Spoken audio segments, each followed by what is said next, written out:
अमीर वर्सेस गरीब की दिवाली। ये कहानी है ब्रजपुरा नामक गांव की, जहां दो भाई राम और श्याम रहते थे। राम पढ़ाई में बहुत होशियार था, जिस कारण उसके माता पिता ने उसकी पढ़ाई बहुत अच्छे से करवाई। श्याम पढ़ाई में बहुत ही कमजोर था। उसके माता पिता ने बहुत कोशिश करी कि श्याम पढ़ाई कर सके, पर ऐसा नहीं हो पाया, जिस कारण श्याम अनपढ़ ही रह गया। कुछ समय बाद राम पढ़ लिखकर सरकारी नौकरी प्राप्त कर लेता है, वहीं श्याम अनपढ़ रह जाता है। जब तक उनके माता पिता जीवित थे, वो श्याम को कोई तकलीफ नहीं होने देते थे, पर अपने दोनों बेटों की शादी और उनके अलग अलग घर बनाकर उनके माता पिता चल बसे। राम पढ़ा लिखा था, जिस कारण उसकी शादी भी एक पढ़ी लिखी लड़की से हुई थी और श्याम की शादी एक कम पढ़ी लिखी लड़की से हुई थी। पहले तो राम अपने भाई की मदद किया करता था, पर उसकी बीवी को ये बिल्कुल भी पसंद नहीं था। एक दिन श्याम की बीवी की तबीयत खराब हो गई, तो वो अपने भाई राम के पास आता है और उससे कहता है, भैया राम कहाँ हो?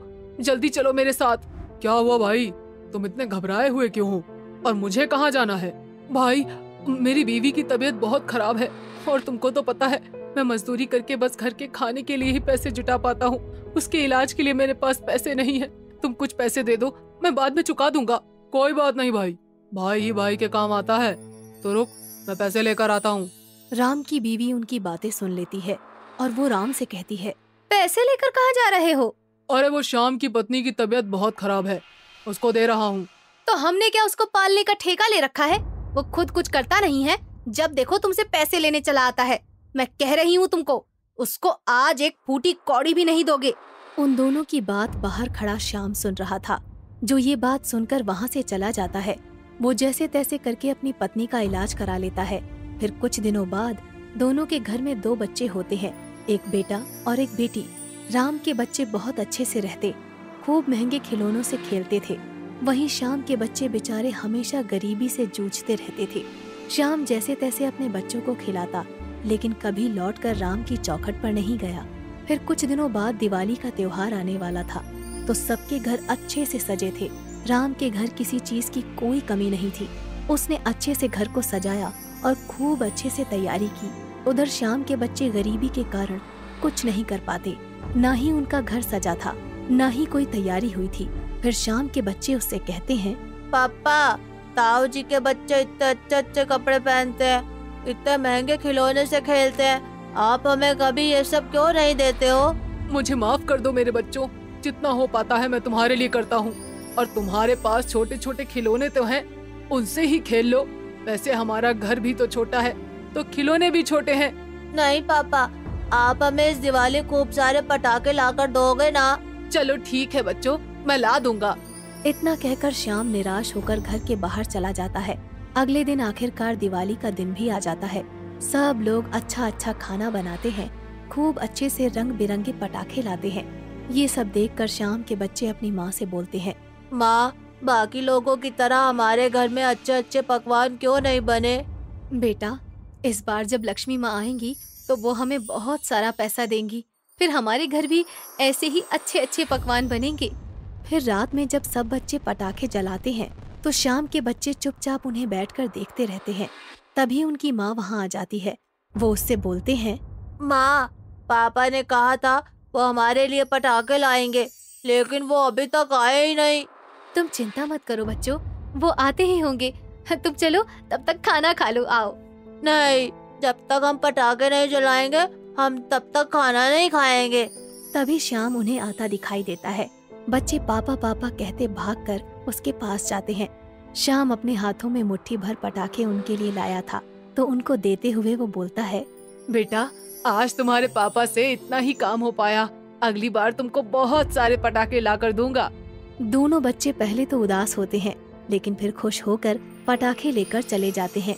वहीं राम के बच्चों के पास बड़े बड़े पटाखे थे, जिनको वो एक के बाद एक जलाए जा रहे थे।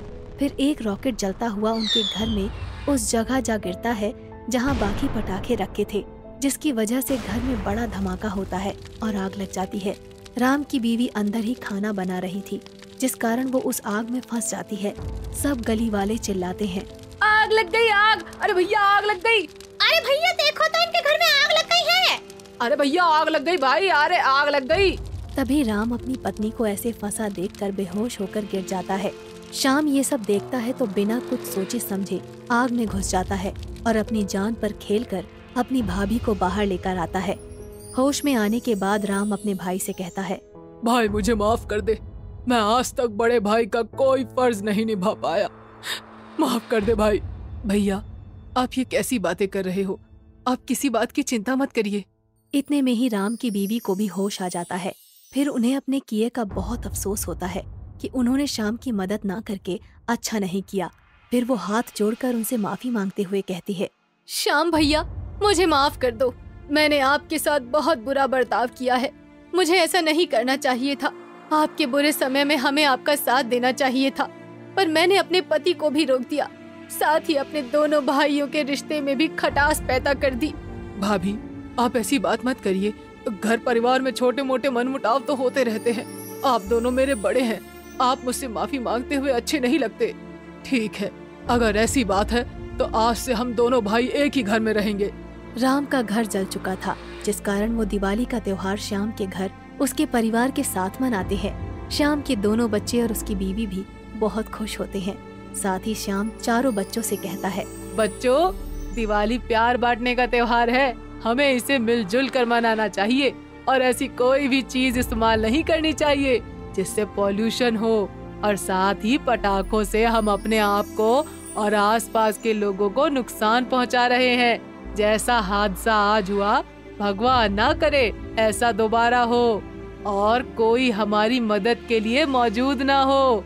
बच्चे श्याम की बात को समझ जाते हैं और फिर वो अपनी दिवाली प्यार से और खुशी से अपने परिवार के साथ मनाते हैं। खूब मिठाइयाँ खाते हैं, अच्छे कपड़े पहनते हैं, साथ ही अच्छे अच्छे व्यंजन खाते हैं और दोनों भाई मिलजुल कर खुशी से रहते हैं।